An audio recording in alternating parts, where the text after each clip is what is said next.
Shri Gurubhyo Namah Harihi Om Dhyayamo Dhavalavagunthanavatim Tejo Maim Naishtikim Snigdhapangavilokinim Bhagavatim Mandasmitashremukhim Vatsalyamritavarshinim Sumadhuram Sankirtanalapinim Syamangim Madhusikta Suktim Amritanandatmikam Ishwarim Om Amriteshwaryai Namah Om Amriteshwaryai Namah Om Amriteshwaryai Namah.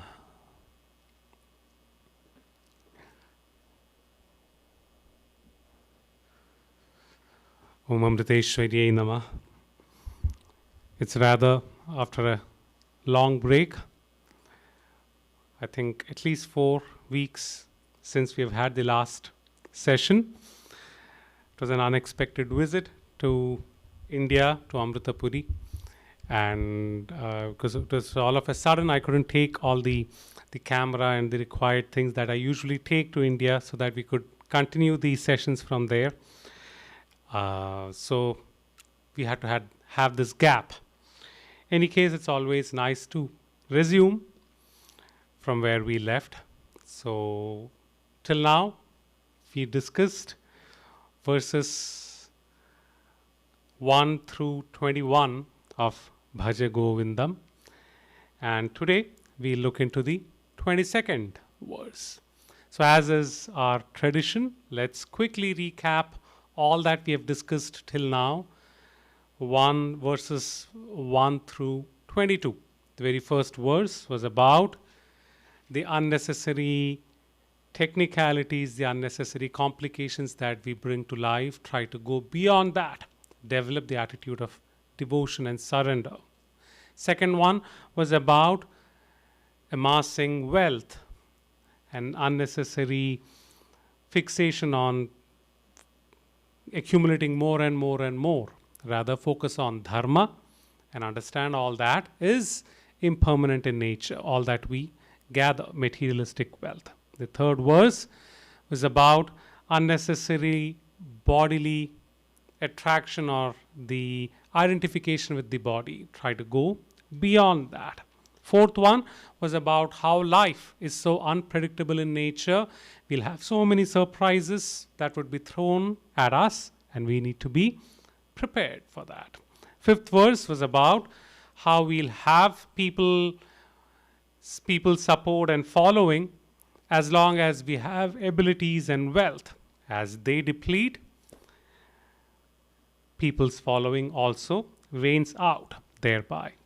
The sixth verse was about as long as we have life in this body, there is value. People give value to the body. Once life is gone, the body is sans life. It's very natural. People will start forgetting about us. The seventh verse was about various stages in life: childhood, adulthood, old age. We are fixated upon so many things in each of these phases. Rather, we are never concerned or we are never focused on the eternal, which we should be focused on. We are so preoccupied with the other things that we are fixated on. The eighth verse was about finally contemplating on the question, who am I? The ninth verse was now we have begun the process of understanding who am I. Ninth verse was about starting with starting with good company, and through good company develop detachment, through detachment overcome the delusion, and thereby having the eternal truth revealed to us. The 10th verse was about how the various things that we consider significant in various phases of our life, eventually we recognize that it is no more significant. So something that we consider significant now, much later is no more significant to us. So rather deal with everything with that attitude already, so that we can maintain the distance that is required. The 11th verse was about, now we have understood that they are impermanent, then why take pride in them? Was the 11th verse that it reminds us of. 12th verse was about how life gives us dual experiences, experiences that are dual in nature. Rather not get carried away by the emotions of these experiences, which are dual, either good, bad, either way. Don't get carried away by them. Rather always be quanimous. 13th verse was about the only boat that can take us across the ocean of samsara, the ocean of transmigration, is good company. And here we discussed about the company of the Sadguru being the underscored company that we were talking about. The 14th verse was about, now we think we are growing spiritually. The growth shouldn't be outward, the way we dress, the way we show off our spiritual growth. Rather, the growth should be inward, should be organic in nature, and automatically it will show outwardly. It would show outward too. 15th and 16th verses were about desires, how we let go of, or we lose everything. We lose our abilities, we lose wealth, we lose people, but still we hold on to desires so tight. So think of that, something that we need to contemplate on. The 17th verse was about various austerities and how they are significant, but we shouldn't be holding on to the austerities alone. We need to go beyond, take the principles and go beyond. The 18th verse was about dispassion, how good and bad situations that we get, we'll find happiness in life only when we develop dispassion. The 19th verse was about, whatever be the condition or situation that we are in, one whose mind is ever upon the Supreme will only rejoice, will rejoice and only rejoice. The 20th verse was about the significance of Bhagavad-Gita, the significance of purity of river Ganga, and devotion towards the divine. Try to understand the essence of these, imbibe that into our life, into our character. The 21st verse, which we discussed the last, was about the vicious unending cycle of birth and death, birth and death, birth and death. It is because of our attachments that we need to come back again. Rather, overcome these obsessions that we have and seek divine grace, was the 21st verse that we discussed. Today, we'll move on to the 22nd verse, which focuses on who a yogi is. One, defining or trying to understand or throwing light upon who truly is a yogi. So the 22nd verse goes as, Rathya charpata virachita kantha punya punya vivarjita pantha yogi yoga niyojita chitta ramate balonmattavadeva. So let's, as always, look into the pronunciation word by word first, and then move on to the word by word meaning, and then discuss, elaborate on the verse. Please repeat twice after me, after every time I pronounce each of the term. Rathya, Th, so it is tha, Thya, thya, Rathya, Rathya, Rathya. Charpata, T with the dot below, so rolling your tongue up, retroflex, ta, Charpata, Charpata, Charpata. Virachita, Virachita, Virachita. Kantha, Th, so tha, Kantha, Kantha, Kantha. Rathya charpata virachita kantha is the first line. The second one, Punya, Punya, Punya. N with the dot below, so rolling your tongue up, na.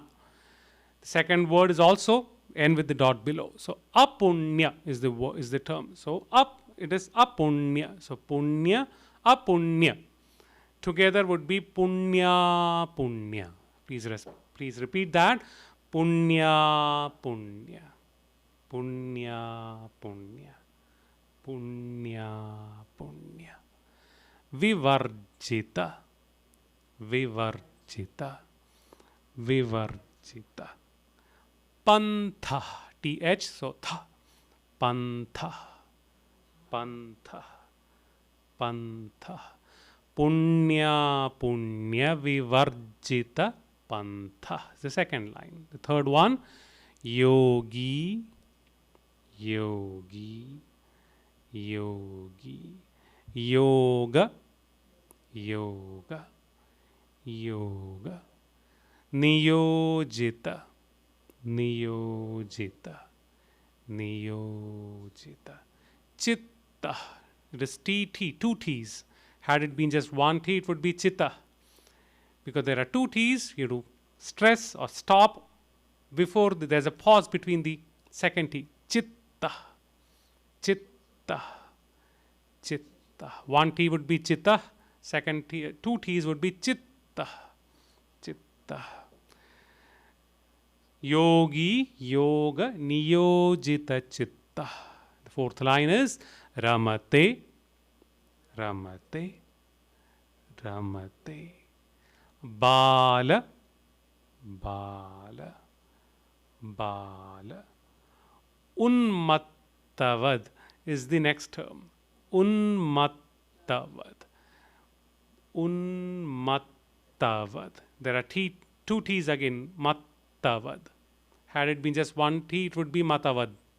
There's two T's, Mattavad.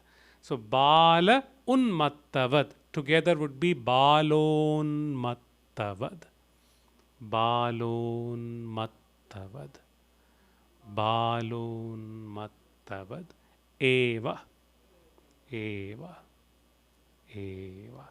Ramate Balon Mattavad Eva is the fourth line.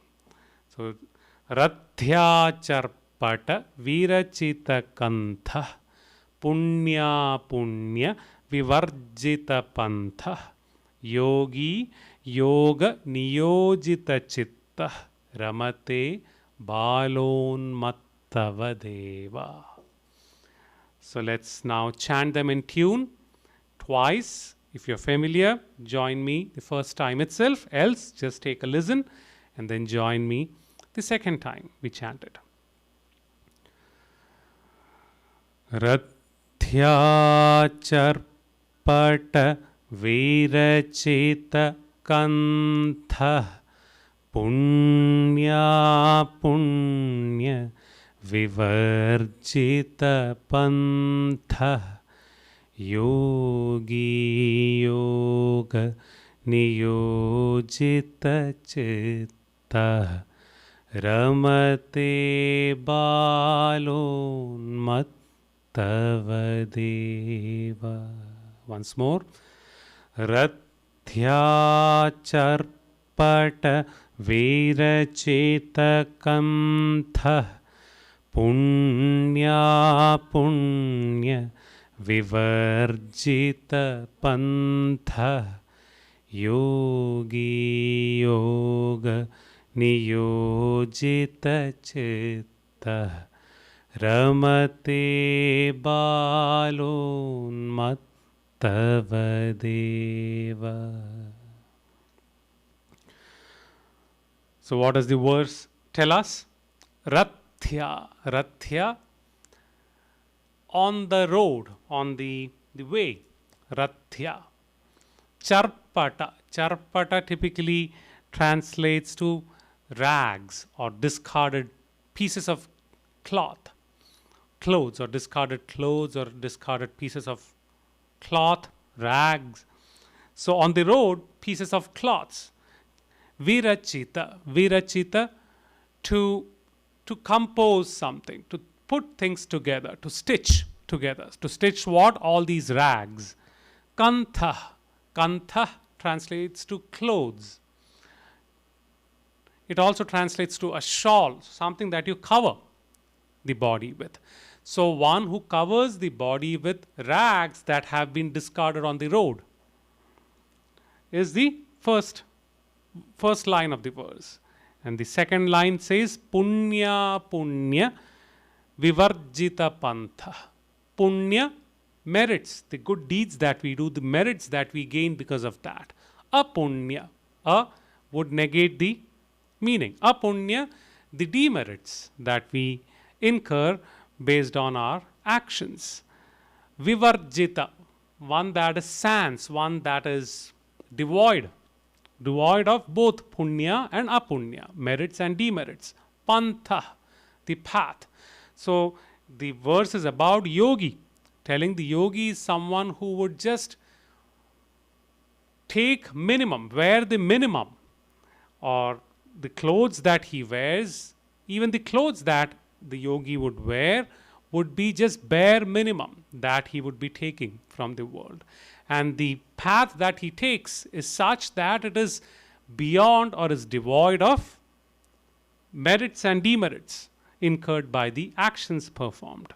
Yogi, a yogi, yoga niyojita chitta. Yoga is the ultimate state of union with perfection, the ultimate state of perfection, ultimate state of union with the supreme truth, with Brahman. So yogi is what? Yoga niyojita. Niyojita, to invest, to completely focus on, to completely dedicate, to understand. Chitta, one whose mind. So yogi is such that his mind or her mind is ever established in the ultimate state of union. Only such a person is to be referred to as yogi. Yogi, yoga niyojita chitta. Ramate, moves around, carries himself or herself around. How? Bala, like a child, or unmattavad, or like a intoxicated or a madman. Eva, verily. So a yogi would be such that they would be like an innocent child, or an or intoxicated, or a mad person, a crazy person. That's how a yogi would be, is what the verse talks about. So what is the gist of the verse? To summarize it, the focus is on a yogi. Who truly is a yogi? Because now we have come to the 22nd verse, we are thinking of growing spiritually and becoming a perfect being. If we are thinking of that, who is a perfect being? Who is a yogi? A yogi is the one who has no wants or desires. That's what the very first line talks about. Clothes is just a symbolic way of conveying it. So a yogi is such who takes just the bare minimum, doesn't want branded clothes, doesn't want this and this particular type of clothes. Rather, whatever is available, put that together, I'll accept it, is what a yogi's attitude would be. So no wants and desires, just thus is satisfied with whatever least is available. In this case, the example was given of clothes that the yogi would adorn. And then a yogi's actions are such that they do not incur merits or demerits. They don't incur punya or papa or apunya. And a yogi's mind, who exactly is a yogi? One whose mind ever is established in yoga, is established in the ultimate union with the Supreme. One who is established in supreme truth. And such a person is beyond any framework that we can fit them into. They are very unpredictable. They are much beyond comprehension. So they would often seem like crazy. They would often seem like children. So that's what the verse is trying to talk to us. The focus here is a yogi. A yogi is the one who has mastered the yogas, or one who has perfected himself or herself in yoga. What is yoga? Yoga is the ultimate state of perfection, wherein one attains perfection in whatever path one chooses to go in. When one is established in the supreme truth is what we refer to as yoga. And we talk about different yogas, different paths to get to that state of perfection. It could be bhakti yoga, karma yoga, jnana yoga. Bhakti yoga, the path of devotion, wherein we consciously try to dedicate ourselves to a particular form or deity or the Sadguru and practice relinquishing our ego. Developing the attitude of surrender is bhakti yoga. Jnana yoga, wherein we are taking the path of contemplation, self-inquiry, try to negate through reasoning, negate the impermanent through reasoning. And karma yoga is wherein we are taking up selflessness in every thought of ours, in every word that we speak, every action that we perform. We try to develop selflessness. And then there is Raja Yoga, wherein we try to attain perfection through various, it's like channelizing our energy to something that is fruitful in nature. So through constant practice, through abhyasa. So there are various different paths. The primary ones usually that are discussed are bhakti, jnana, and karma yoga. So one who treads through this path and attains the ultimate state is a yogi. That who attains that yoga is a yogi. One who attains the supreme state of bhakti is a yogi. One who attains the supreme state of jnana yoga is a yogi. So we usually, the term yoga is usually associated with hatha yoga, right? Hatha yoga is just one way of attaining perfection. So we usually refer, it's a very generic term wherein you say, I perform yoga, so I'm yogi. So it's not as literal as that. We need to understand yoga is referring to that ultimate state. So yogi, who is one who has joined or who has attained that state of perfection, union with the Supreme. So yogi is one who is like the ruler, who rules the mind, who rules within, and one who is in complete control of the mind, ever is joyful, ever is under control, is never bogged down by the situation one is in. A yogi is one who can only think of the divine and nothing else. That's why yoga niyojita chitta, one whose mind is ever in that, in the thoughts of the ultimate state of perfection, that they just can't come down to the mundane level, or they just can't help but be in that ultimate state, though they come down to our level to help us, but they are ever established in the ultimate state. Good example would be how in South Asian countries like India or in developing countries, it's very common that once someone goes to a developed country, say to the West, they come to the US, it's like a big achievement for many. Many are crazy about going to the West and settling there or spending time there. And once they go to the US and come back, they come back with an attitude like, I have achieved something. I am from the West. Oh, things here are not as great as I would want it to be. Look at it. Look at the West, how it is. So, it's a funny thing. People in the West are looking at East, as a matter of fact. But again, there are certain people who would be made fun of because of this character that they have. They go to the West and they come back. So US return. Once he or she is US return, everything that they deal with, they'll be like, oh, back in the US, this is not how they do it. This is how they do it. For everything that you deal with, you'll try to bring US into it, the United States. It's like, oh, this is how they do it there. So, they are made fun of. Like everything you do, they'll bring US into it. So a yogi is like God return. Rather than US return, he's like God return. Everything that they see, they cannot help but think of the Supreme. Everything that they deal with, they're like, oh, in that ultimate state, this is how you would be with. That's what we hear from Amma every time she speaks, every day we hear her during the webcast. Amma's talking is always relating it to the state of perfection. How do we develop Shraddha? How do we develop devotion? How should our attitude be? Because she can't help but think of the state of perfection, relate everything to the state of perfection. So a yogi is such, is like US return, relate everything to the US. Similarly, God return, relate everything to the Supreme, or the Supreme State return, one who is not returned from the United States, rather one who has returned from the Supreme State.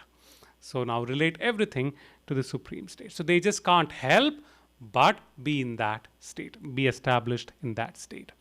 So the first line of the verse talking about clothing, it's more symbolic here, it's more representative here. What that is, whatever others discard, we are satisfied with that, or a yogi is satisfied with that, is what the first line is trying to convey. We take Amma's example, the best we can discuss a lot of Amma examples in this verse. The best example we can think of is Amma's appearance itself. Ever since we have known Amma, we can think of our own personal experience. Ever since we have known of Amma, Amma just appears the way she has been. She wears the very same kind of clothing, the way her hair is, the way everything else is just one and the same. Everything around Amma, or people and things around Amma, have changed. People are wearing different color of clothes, they have different hairstyle, they change their glasses, the frame is different. But Amma, right in the center, is just the same, the way she is. Nothing needs to change. Amma doesn't need a change. Amma doesn't need a physical change, because she's ever established in that permanent state. So the clothing probably is symbolic of that, because clothing is what we express ourselves with externally. That is the very basic. We don't need, there is no need, there is no desire, there is no wants associated with our external appearance, is what I guess is being conveyed here. Everything changes as long as we have desires, wants, etc. If we don't have a desire, then we don't need something new. We can ever be established in whatever we have, ever be satisfied with whatever we have. So the gist of it is the yogi, so being satisfied with just clothes made out of rags, stitched together, is symbolic of how a yogi takes just bare minimum from the world. Amma, couple of Tuesdays ago, the Tuesday before the last, Amma was talking about a tapasvi, one who does penance and one who has attained the state of perfection. Amma says a tapasvi is one who would take bare minimum from the society or bare minimum from the world and try to give back maximum. So take minimum, give maximum, is who a tapasvi is. Similarly is what the first line is trying to convey. Just take minimum, give maximum. That is very typical of how a yogi would be. Thinking about Amma itself, Amma's needs are quite minimum if you really think about it. Because Amma has people at her disposal, Amma has every kind of service at her disposal if she really wants to. But Amma sets the right example by just taking the minimum. Does Amma need, Gucci or whatever are all these brands? You give that to Amma, would Amma need it? No, she just has her simple white attire that she always wears. Does Amma need, a grand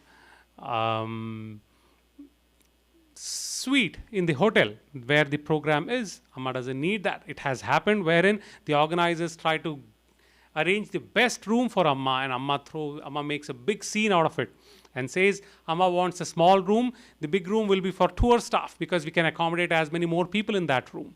It has happened a few number of times. So Amma's needs are just bare minimum. Amma, though she may be staying in a big hotel where the program happens, but Amma, as Amma's attendant, Swamini Sri Lakshmi Prana says, she always sleeps on a piece of cloth, a white sheet on the floor. That's all what Amma needs.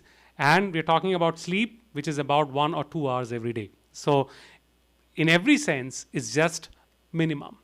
Now, Amma travels in the camper, right, in the RV, be it India, be it the US, because Amma does darshan, and then Amma wants to travel with everyone, all the tour staff. So she makes it a point that traveling is on the road, by road.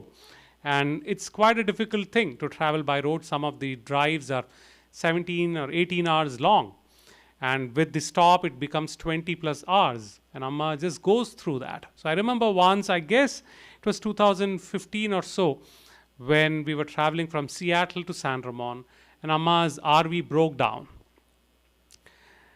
RV, to look at, think about an RV. RV is quite a comfortable way of traveling. I feel if at all someone needs comfort, it is Amma, because she exerts herself selflessly so much for others. There is no doubt, if at all there should be RV built, it should be for people like Amma. And even when Amma travels in RV, she makes it a point there are at least 5 or 6 people traveling with her, because she says it's all congested inside that. I've traveled a couple of times in that. It's not comfortable at all, because Amma just squeezes people into it. She wants to make the maximum of the space available there. So we were traveling from Seattle to San Ramon, and the RV broke down. So once it broke, we all pulled over. The caravan is waiting by the roadside, or I think in a rest area. And now there's this high-level meeting on what do we do. Should we rent another RV from, people are looking for local RV rentals and all possible ways of getting another RV. And then this meeting is going on, it's getting nowhere, because we were finding it difficult to find an RV. And all of a sudden, Amma gets down from her RV, just walks into one of the 12-seater van that the Swamis were traveling in. And there's just a few rows of, she just gets into it. She says, let's move. Let's go to San Ramon. And she traveled the next 5 or 6 hours in that. So we are thinking about, oh, Amma needs an RV. What do we are not coming down at all. We are fixated on the RV. Where do we get an RV from? But Amma's thing was, what do you mean by RV? RV is just yet another way of traveling. Amma just needs rather minimum. Amma just needs a seat to sit on and travel after giving darshan for 15, 16 hours the previous night without sleeping. And Amma says, this is enough. She just sits and Amma leaves. So a yogi's needs are always bare minimum. They're always thinking of how little can I take, how more can I give. And interestingly, the least that we want, the more we get. The more we want, the less we get, because the more we want, the more and more we think we want. So how much ever we get, we'll always think it is less. So the more we want, the less we get. The less we want, the more we get, because we don't have any needs. Whatever we get is more than what we want, so more we get. It's a mental state that we develop. It's not about how much we get and how much we don't get. It's about what the mind thinks, whether I want more or not. Now, the typical of Indian system, wherein you have a feast, or you have a guest at home. It's very unlike here. It was a learning curve for me when I came here. So you go as a guest to some place, and they are serving you food. They're like, have some more. We're like, no, I don't want it. They're like, have some more. No, I don't want it. The more you say no, the more food you get. But here, the moment you say, I don't want it, they say, okay, and they take the food away. So initially when I came here, I was like, no, it's okay, I'm done. So they just take it away. I would still be hungry, and they would just not serve anymore. Then I realized here we need to say, if I want more, I want more. If I don't want, I don't want. That's how it goes here. So there in India, it's like the more we say I don't want, the more you get. The more they force that you eat. So a yogi is like that. I don't want, the less I want, the more I get. I'm no yogi. We are all in the path of becoming a yogi. But even a renunciate monk like me. I don't have a bank account. I don't have any worldly possessions or any significant possessions that I can claim of my own. When you go into this path, there is a genuine concern by people, your well-wishers, probably your far relatives, etc. They will be like, what kind of life are you going into? You're taking a big risk. Your life is so unpredictable thereafter. But really looking into my life, being a monk who wants to renounce everything or who's trying to renounce everything, you have everything you want. Considering all my cousins, I have a PhD degree, the highest degree that one could have. I can't think of, or I can't remember any of my cousins who may have a PhD. So in terms of education, I have gotten the most I can, though I never thought of going to the US. I know many of my friends, etc., even my classmates during my undergrad, there were so many who were aspiring to go to the US. They were learning, they were already learning, training themselves for GRE and all these entrance exams so that they could go to the US to do, to grad school in the US. But I had least of any of those ideas. I didn't even have a passport to travel abroad. That was the state I was in. And Amma made it a point that I get that. And even materialistically thinking about it, I'm living in the US. Like I mentioned earlier, going to the US is a big deal for certain people. In the US, you're living in a big building like this, that too in the capital of the country. And then you have an ashram car at my disposal. I could just drive from here to California tonight if I want to. No one is going to question me. So I have everything I want if I can think about materialistically. So the less I wanted, the more I am getting. So even a non-yogi like me is getting that. It's a good example for us. But the interesting part of it is I cannot claim any of these as mine. The car that I have, any moment, whoever has donated the car says, I want my car back. I don't have the car for my own use anymore. Or this very building, if I'm asked to leave, I have to leave. I can't claim that this is my building. So none of the things that I have at my disposal, I can claim as my own. That's the beauty of renunciation. You have all at your disposal, but you need to deal with them with the attitude that they are not mine. They can be taken away any moment. So that's the beauty of renunciation. The less we want, the more we get. But the more we get, we automatically have to develop the attitude that they are not mine. They can go any moment. They are just impermanent in nature. So the idea here, the first part of the verse is the less you try to take from the world, more you try to give back to the world. That's what a yogi stands for. And then the second line talks about merits and demerits. Punya, apunya, vivarjita. Or punya and papa. A yogi is in that state wherein he has achieved what needs to be achieved. Thereby, there is just no selfish motive or there is no self-centric thought at all wherein it incurs karma. So whatever action is performed, there is no punya, there is no papa, because there is complete detachment in whatever they perform. A good way of understanding that, it's very difficult to understand that state. Or a good example probably I can think of is, think of a basketball game or a football game wherein team A is competing with team B, and team, say there is only 1 minute left, and team A has 20 more points than team B. Now it's kind of confirmed that team A is going to win, right? That's how the outcome is going to be. Now, how would the team A play? They would just kill time. They are not really thinking of scoring another point. They are not really bothered about if the opposition will score point. Their attitude is very detached in that moment, if you really think about it. They just kill time. A yogi is such. A yogi has already won the game of life. And now, they are not really killing time, rather they are helping others in this process. But their attitude is, I don't have anything to achieve, I have nothing to lose. That's the state that a yogi is in. So,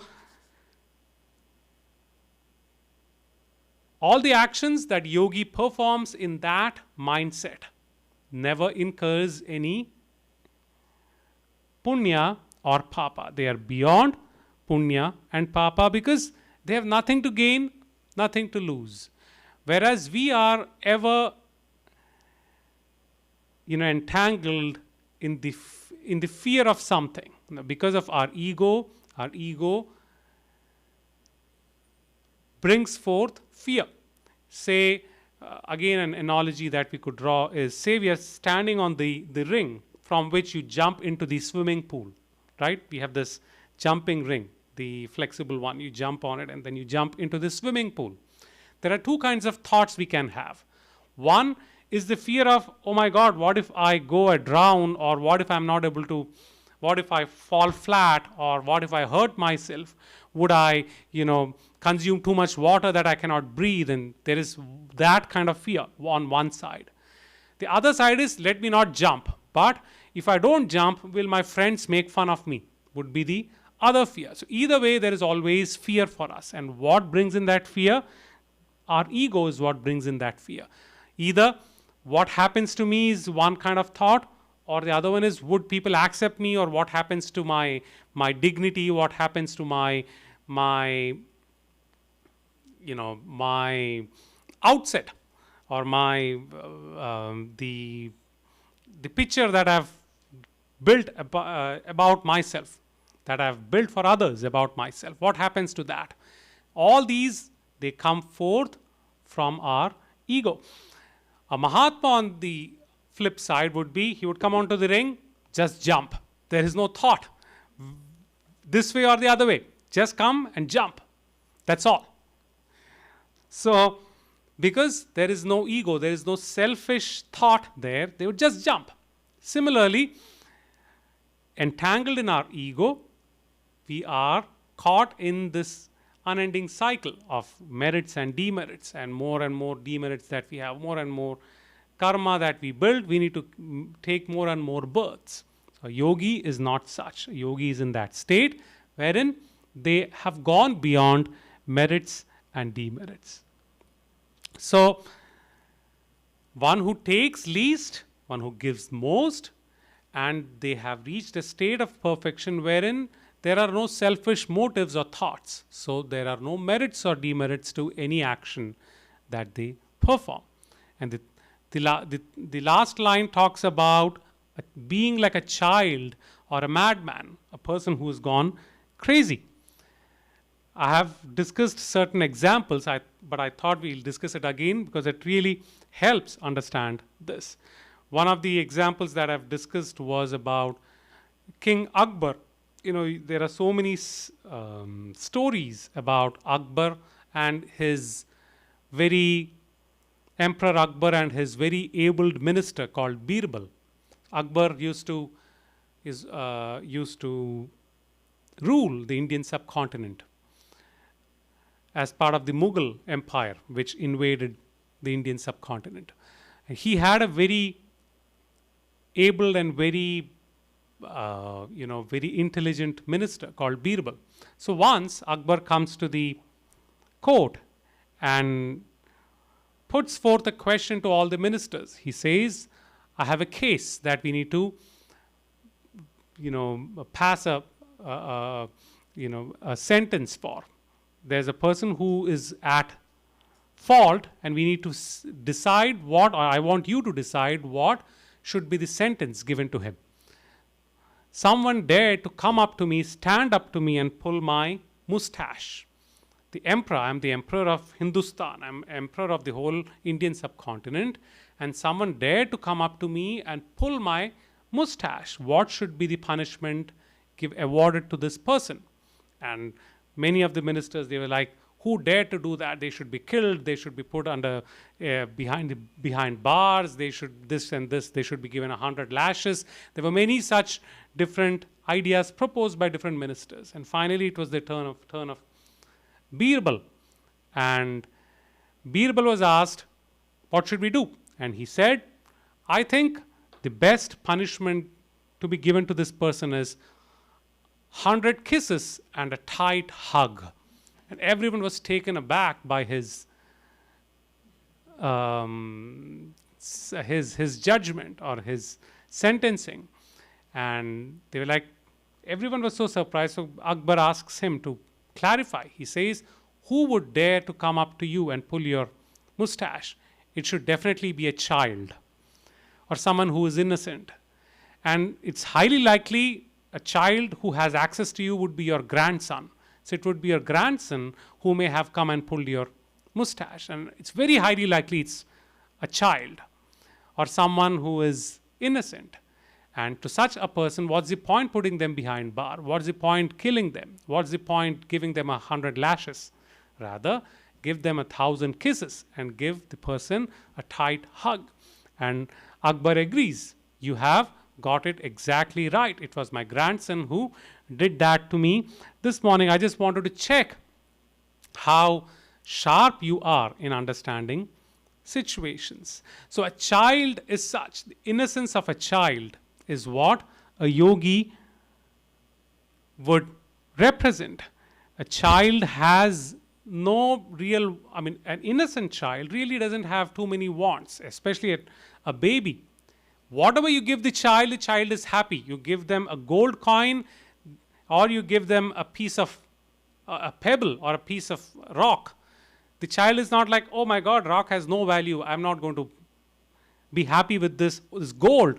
Gold is much more valuable. Let me smile a little more. No, the child is equally excited with either of them that we give.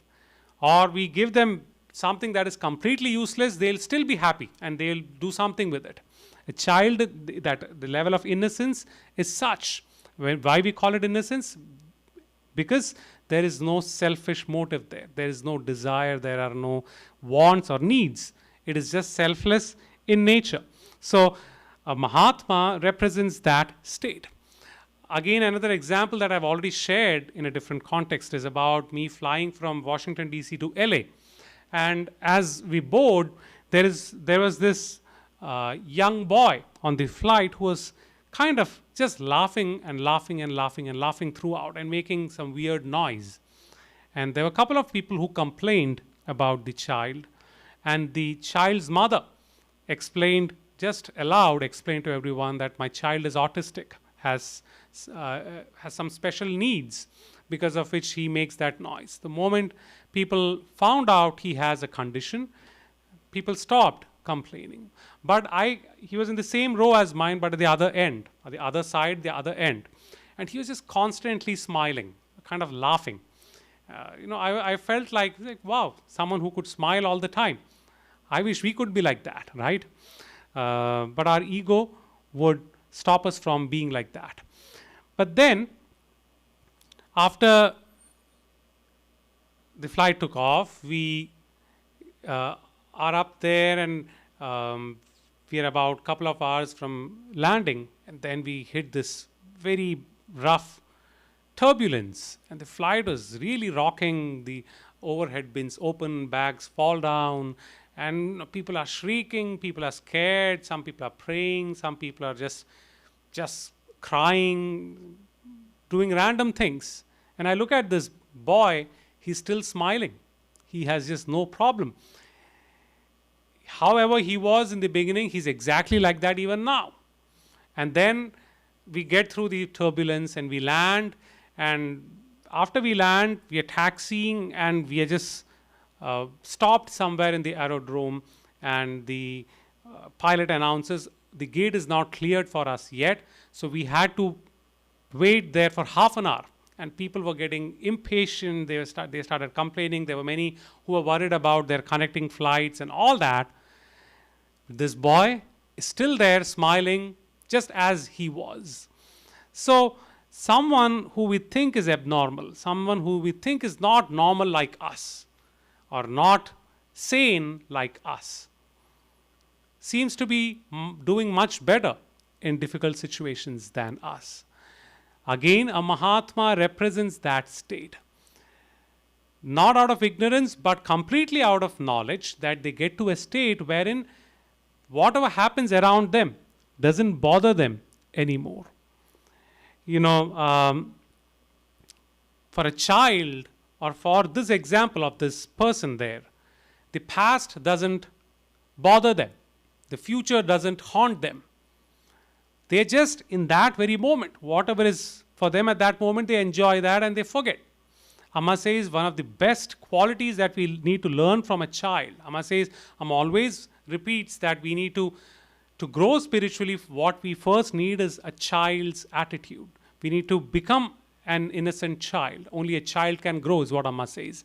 Amma says the most important quality that we need to learn from a child is the child naturally knows to forget and forgive and move on. They're always in that particular moment.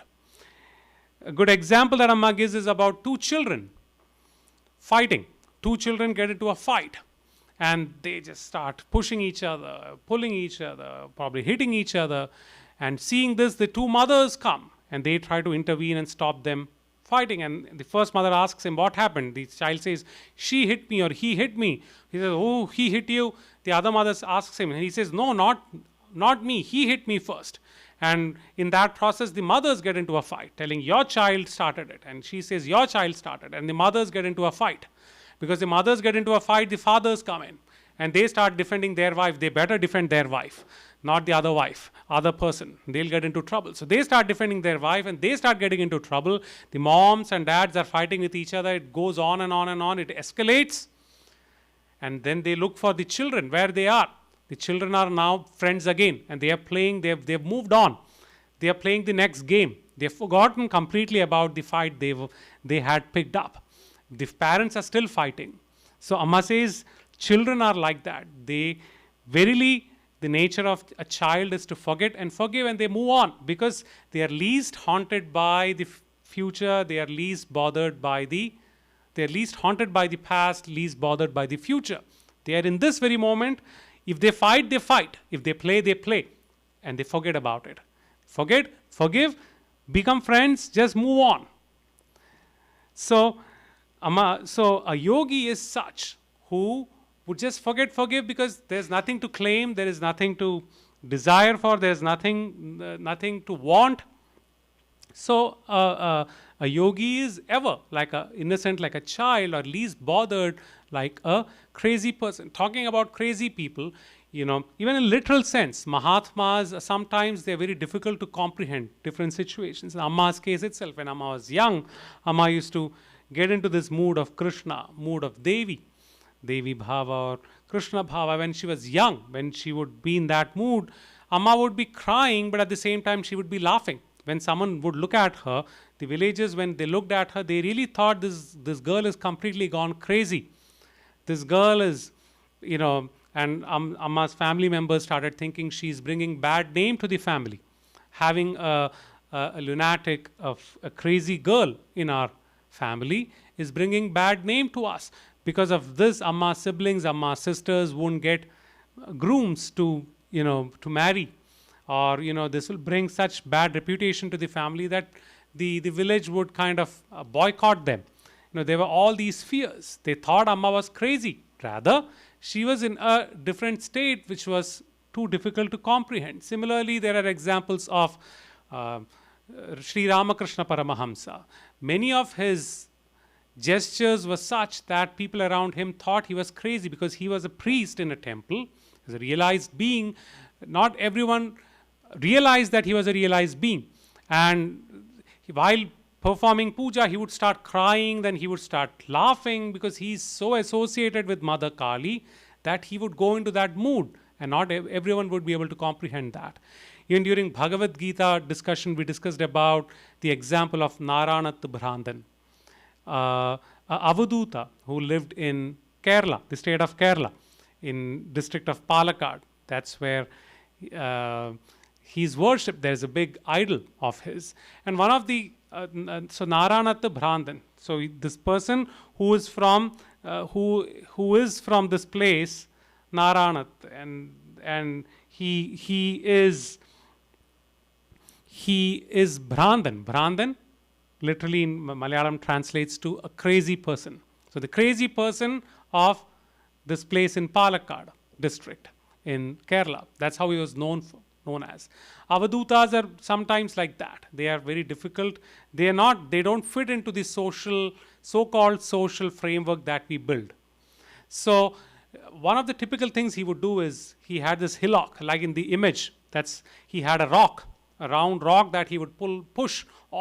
He would take the trouble, hours pushing the rock up onto the top of the hillock and just let go of it. It'll roll down and he'll just laugh out ecstatically. And then people thought he's crazy. He's just gone crazy. He would just roll the rock up and let go of it. He would just do it again and again throughout his life.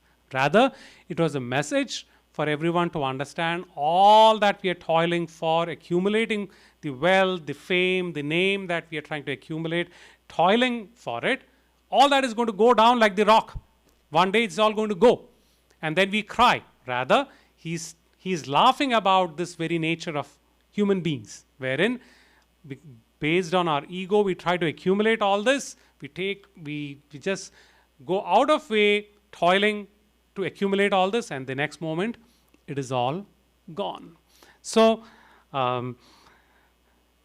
even in that craziness, there is a message for us. When you say crazy, it's not literally crazy, rather they are normal, we are a bit abnormal. That's why we say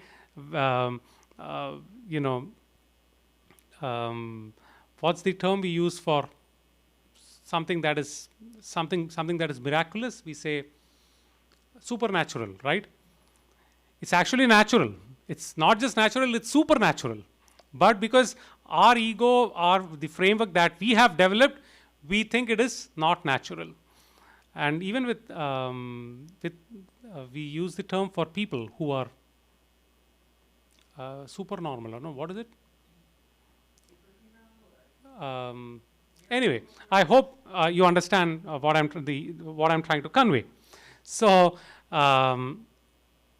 Mahatmas are like that. They would be innocent like a child, and it would be difficult to comprehend because they are least bothered by what's happening around them. So they may seem like crazy. We'll conclude with one example. I guess I have discussed this earlier. I don't know whether during satsang or during one of the scriptural discussions. So I remember about 21 or 22 years ago, there was this one devotee from a city called Kozhikode in Kerala, northern part of Kerala, was an English professor who was discussing one of his experiences with 3 or 4 of us. And back then I was studying in Amma's University in college in Coimbatore. And he was discussing about how he is a English professor. He and his wife, both of them made it a point to always speak in English. And they had this habit of correcting others when they spoke in English, not grammatically right. So even with them, they used to do that. And once they got into this big financial problem in life, and they wanted to tell Amma about it, but they never got an opportunity to discuss it with Amma. They could never tell Amma about their financial problem. So they were just discussing among themselves in English, telling Amma has to help me. So the wife mentioned to the husband that Amma has to help me. And the husband told the wife, it's not Amma has to help me, Amma ought to help me. Because it's Amma's duty to help her children. So Amma ought to help me. And eventually they got over the problem and they were doing fine. And then he decided he wanted to visit Amritapuri to meet Amma. He didn't realize Amma was leaving for Amma's foreign tour that day. So he arrived in Amritapuri and he realized that Amma is leaving in some time. So he came onto the other side of the backwaters. Back then he had to take the boat, and then he came onto the ashram, and then someone said, Amma typically would leave from the back side of the ashram because there's a road that connects to the mainland. About 3 or 4 kilometers down the road, there's a bridge that connects the peninsula to the mainland. So Amma typically would go that way. But that day Amma decided she's going to take the boat, go to the other side. So that way he didn't miss. Rather, he could meet Amma. So he immediately stood there right by the banks of the backwaters, and after some time Amma walked there onto the boat, and Amma passed him. After Amma passed him, Amma took a couple of steps back, and said, "Oh, aren't you an English professor? This little child who was walking with Amma needs help in English. Do you know what is the meaning of the term ought to in English?" Is what Amma asked, and she left. So Amma always claims Amma doesn't know anything. Amma is a 5th grade dropout. Amma doesn't know. Amma usually says, Amma says in English, Amma crazy, Amma crazy. Amma doesn't know anything. And that's the humility that we need to learn from. But every humble thing that she does is a message for us. Even here, her question to him, what does ought to mean, wasn't a question, rather it was a message to him, telling, I did listen to your prayers and I was completely involved in, getting over the problems in your life. So, a Mahatma is ever such, ever innocent, ever humble, and Mahatma's way of doing things would be, a yogi or Mahatma's way of doing things would be such that it doesn't fit into our framework. That's why they may seem like a madman. They may seem crazy. They may seem, not very normal. So, I think this verse is trying to throw light upon the actual essence of it. So, a yogi is one who is devoid of desires, takes minimum, gives maximum, is in a state wherein they don't incur any merits or demerits, where they are completely in a state of selflessness. And such a being may seem like little off, or may seem like innocent like a child. But we need to understand, rather than just laughing at it or smiling at it, let's try to imbibe the message that they are trying to convey through that situation. It is for us to imbibe all that so that we can become like them at some point of time. Few million births later. Okay, so let's conclude. We are 4 minutes past 8:30. So I think we'll skip the chanting of all the verses today. I'm kind of slightly struggling with my voice anyway today. So we'll conclude today's session praying to the Almighty that every being in the creation is happy, content, and peaceful. Let's chant the Shanti Mantras together 3 times. Om Loka Samasta Sukhino Bhavantu. Loka Samasta Sukhino Bhavantu.